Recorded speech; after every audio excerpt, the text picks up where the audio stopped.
Считаю необходимым принять уже давно назревшее решение. Незамедлительно признать независимость и суверенитет Донецкой Народной Республики и Луганской Народной Республики. The probability right now, Sandra, is that this will turn into conflict, that this will actually go hot, as they say. This will be a military situation that we have not seen in a long time in the region, to be sure.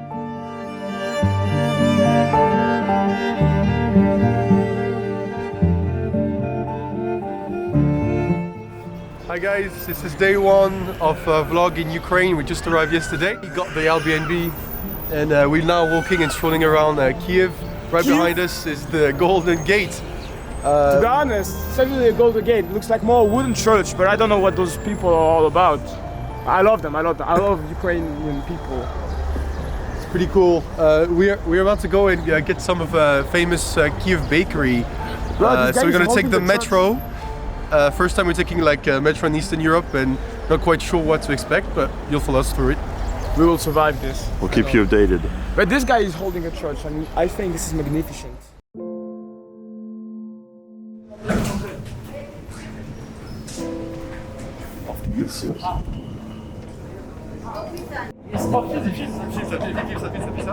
No, I need to say something. If you guys played Metro 2033, this is it. This is not Russia, but sorry. This is supposed to be the deepest underground, No, it's at not. least in Europe. Yeah. I'm not quite sure if it's the world. Yeah, it's pretty It deep. is quite deep, isn't it? If you measure the That's what time, she said. if you measure the time from bottom to up, it takes up to 4 minutes and 20 seconds to get up. 4 minutes and 20 seconds. Yeah. This is the second time we're going down, so actually the second time we're going down. I actually reckon we might have been going further than 100 meters deep. Even more. Yeah, even more. It's just actually super simple. Imagine that further one. I'm really surprised at that point. No, it's not, normally it's only two stairs, 2 rows of stairs. We're taking the M3 line to Kyiv. So, it's the bakery. Oh man, good luck with business.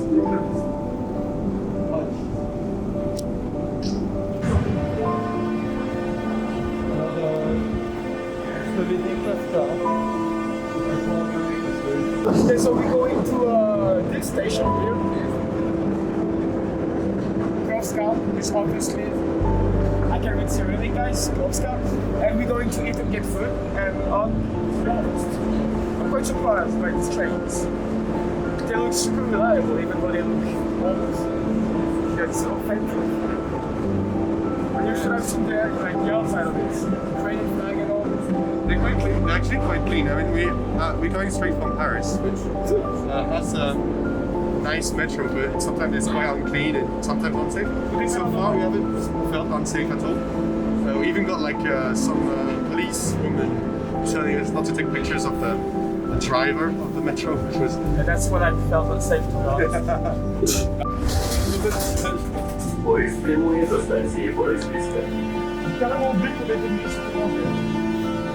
Interesting thing as well is we find this kind of central alley in all the metros in USSR republics. They all have this central alley that just kind of links both sides, and then you get the metro on the side. There's a lot of marbles. It's kind of fancy a bit.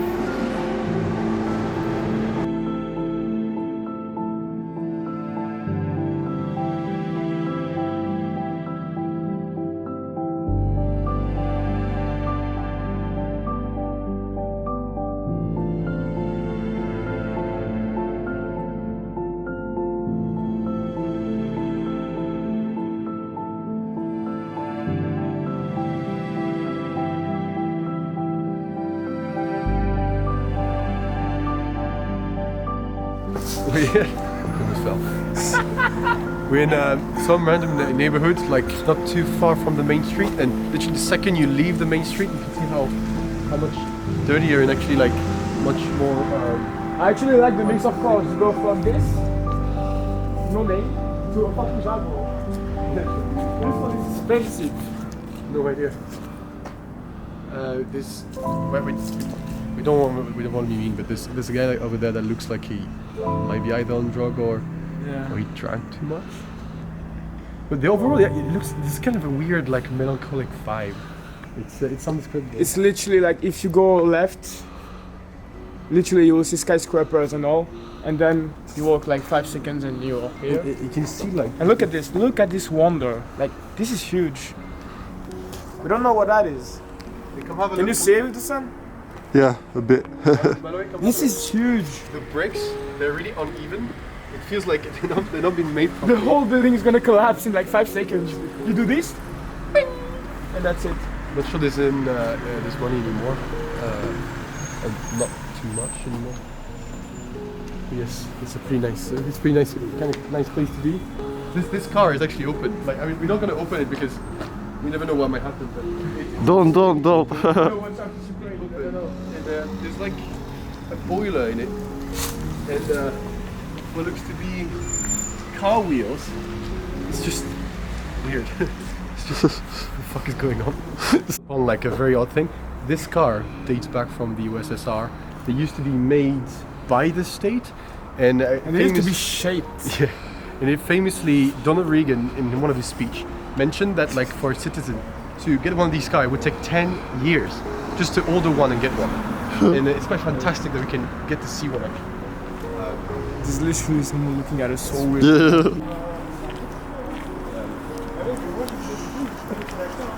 Something that I do find interesting in ex-Soviet republics is that I find it's still a bit homogenous in terms of that you get some wealth.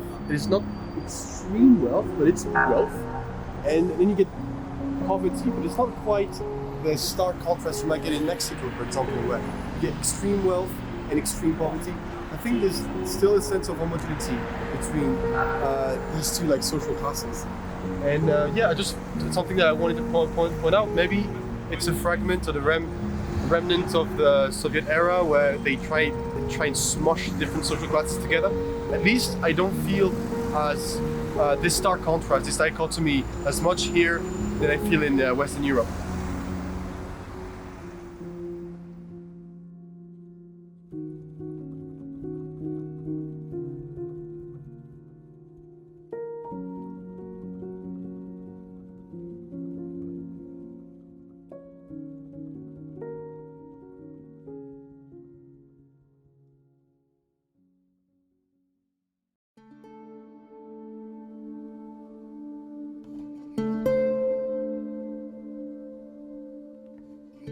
Hi, we just bumped into what seems to be a paramilitary organization. It is. Probably. These are all like veterans from Donbass war. They had to pay for their own gears, which is quite surprising. And basically, in 1947, is $200. Yeah. So the entire outfit was about $1,500. And what's quite striking is they are talking a lot about like fighting the Russians within Ukraine and how important it is to push Russian people away from Ukraine, how Ukraine must join the EU. It's quite interesting. The actual reason they came back from Donbass is, and I quote, "We want to clean Kyiv from the Russian presence." I don't know what they are.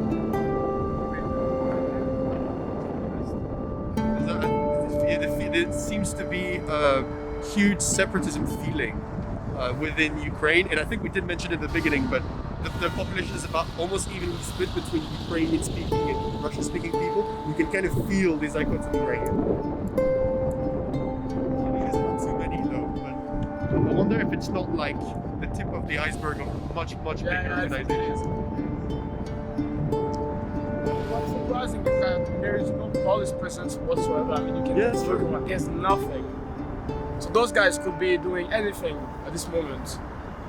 And they will be free to do anything for like a few minutes before someone comes. He said that they would not use weapons here. Yeah, they won't use weapons from Kyiv. Because they don't want to go to prison. But if but they do go into fist fights regularly, they said, with Russian people, which is,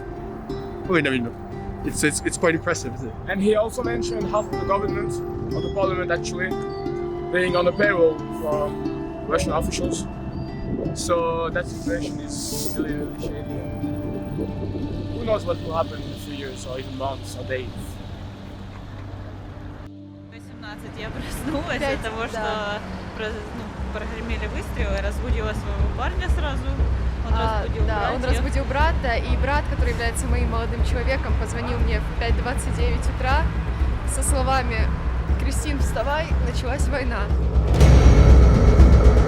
А мне прикричит, что у нас ничего есть, у нас нет ничего, медикаментов, ничего нет.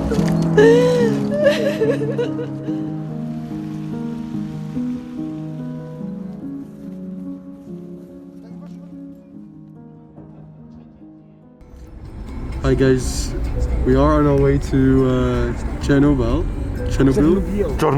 We're not quite sure how to pronounce it, but we had to put like clothes that are protecting every square inches of our skin as much as possible. We're not allowed to touch anything. Especially your clothes. Yeah, and we're gonna get like a GR counter or whatever it's called. The kind of like tiny machine that tells us. A dosimeter, yeah. That tells us how much radioactivity there is in and around us. So it's going to be pretty sick. And apparently some people still live there. So there's like 7,000 people who live in the exclusion zone.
We won't meet any dogs or moose here, because there's nowhere to run. Like, we will get fucked 100%.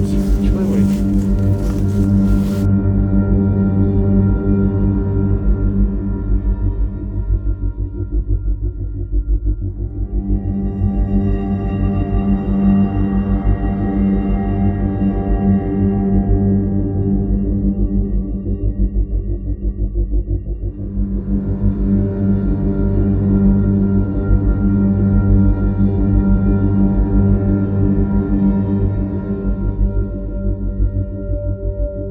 So, welcome to a Soviet summer camp. Yeah, or what it used to be a summer camp.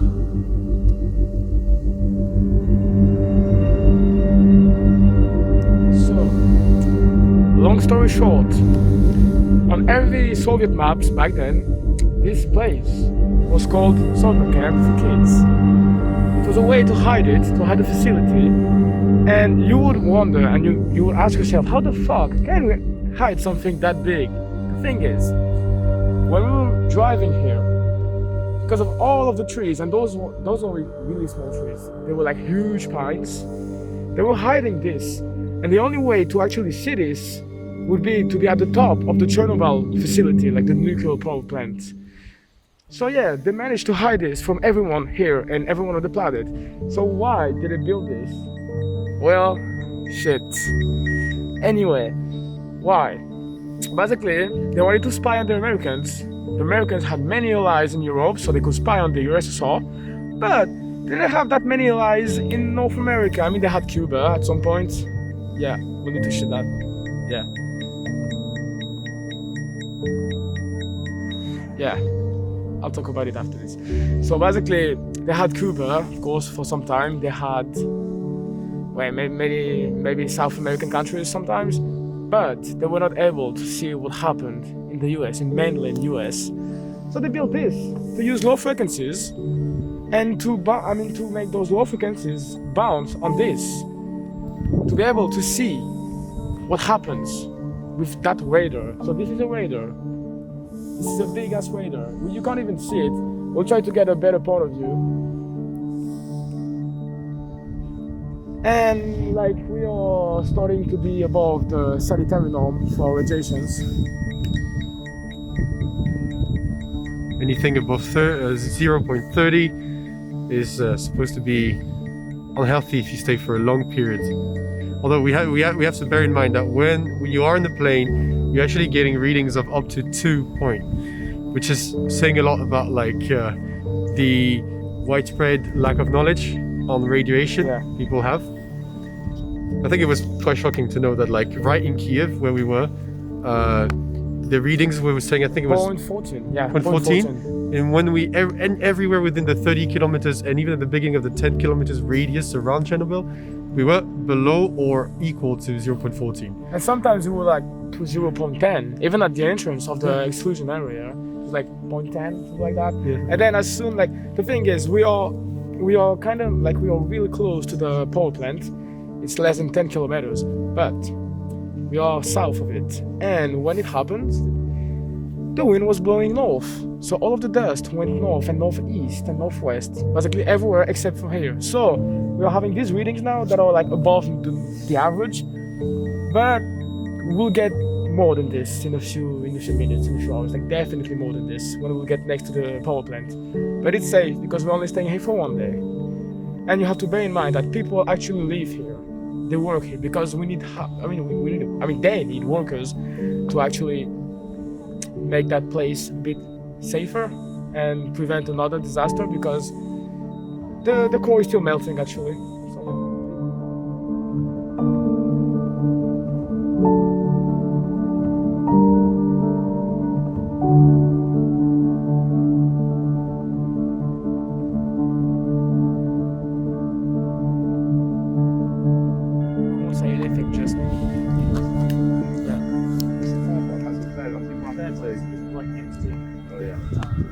And this is pretty low when you actually think about the fact that it's just like 100 meters away from us.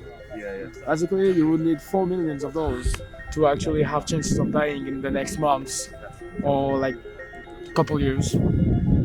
You're actually right in front of Chernobyl. It's kind of odd. They did a good job. They did a really good job. They did a good job. Cleaning it. We actually can see some cars going around the center. So it's actually not that unsafe. Yeah, I mean, when you get in, you actually have to. I mean, it's all sure, about how there's long all you the stay. elephant food and all, and like most of the radioactive waste that was like super like deadly decayed in what? A few decades, 10, 20 years, 30 years. So now most of it is like long-lasting radioactive elements.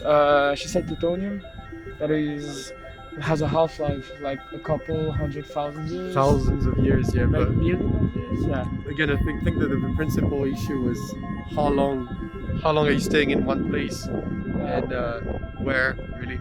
And the thing is, like we literally were walking around and we were getting like readings of 4, 5, 6, and then we just kind of asked around and we realized that like when you get a scanner,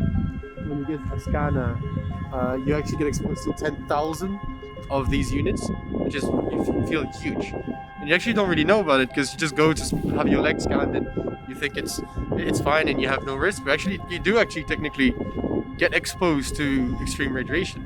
And here it's only 0.4 right here, and if you get close to the central you probably get like massive readings of 10, 15, 20, whatever. But as she said, the real deadly waves, radiation that you get are more in the millions. So from 4 million onward, if you get exposed for more than a couple of, maybe a day, chances of dying are almost 100%.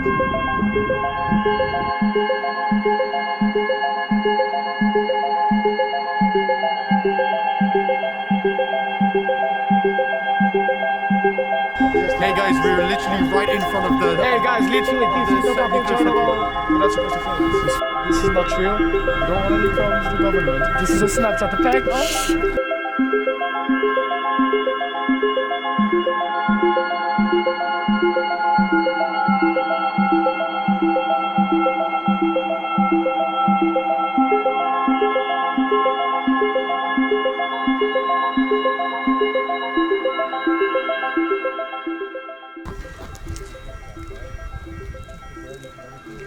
Welcome to Pripyat.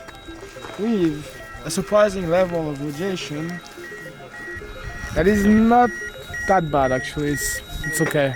It's like really okay compared to Chernobyl and some other hot zones. So basically, yeah, ghost city for what, 30 years now, 35 years? Yeah, they evacuated a few days after the catastrophe. Surprisingly, before coming here, I thought that Pripyat was going to be like really close to the reactor, but actually it was a 30 minutes bus ride to here. And fucking hell, look, everything is frozen in time. People had to leave, thinking they would be coming back after what, a few days, maybe a few weeks, and eventually they never came back.